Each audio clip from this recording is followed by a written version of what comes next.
Hi, and welcome to our third level 1 algebra video.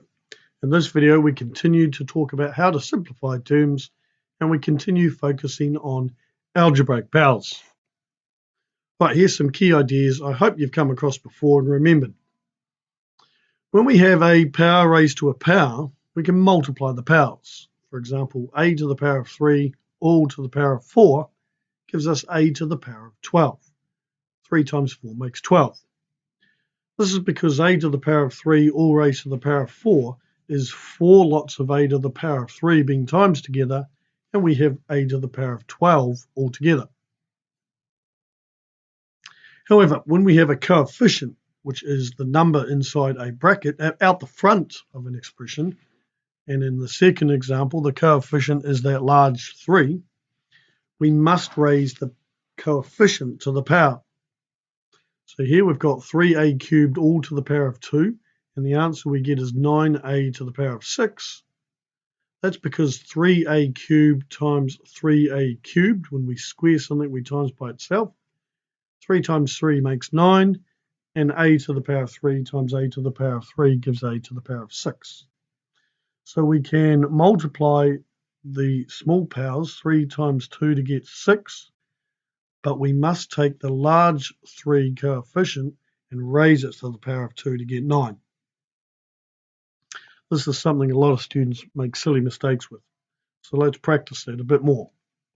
Here's some examples to practice with. We're going to take 5x to the power of 10 and raise it to the power of 2. Well, here's the rules, and let's get into starting with the coefficient. We're going to go 5 to the power of 2. Don't go 5 times 2 is 10. Go 5 to the power of 2, which means 5 times 5, which is 25.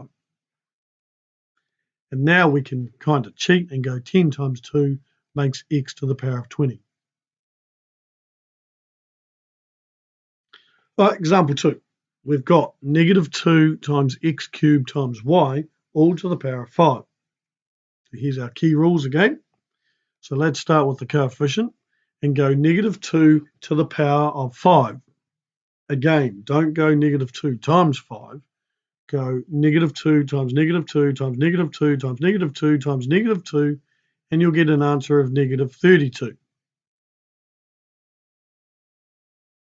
Now, let's go x cubed all to the power of 5, so we can go 3 times 5 is 15.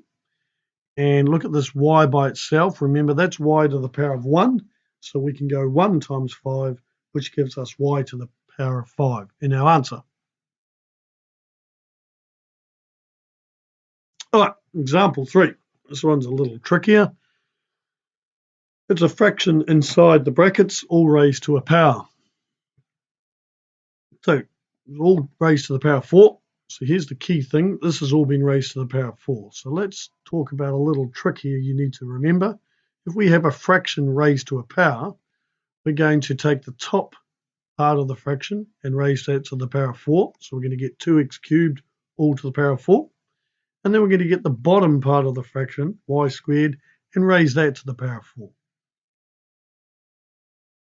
All right, now let's look at the top part of the fraction and use our key rules. So we're going to go 2 to the power of 4. Don't go 2 times 4. 2 to the power of 4 means 2 times 2 times 2 times 2, which is 16. And then we can use our key idea and go 3 times 4 makes 12. So we get x to the power of 12. And on the bottom, we can use our key idea and go 2 times 4 to get y to the power of 8. So our final answer is 16x to the power of 12, all divided by y to the power of 8.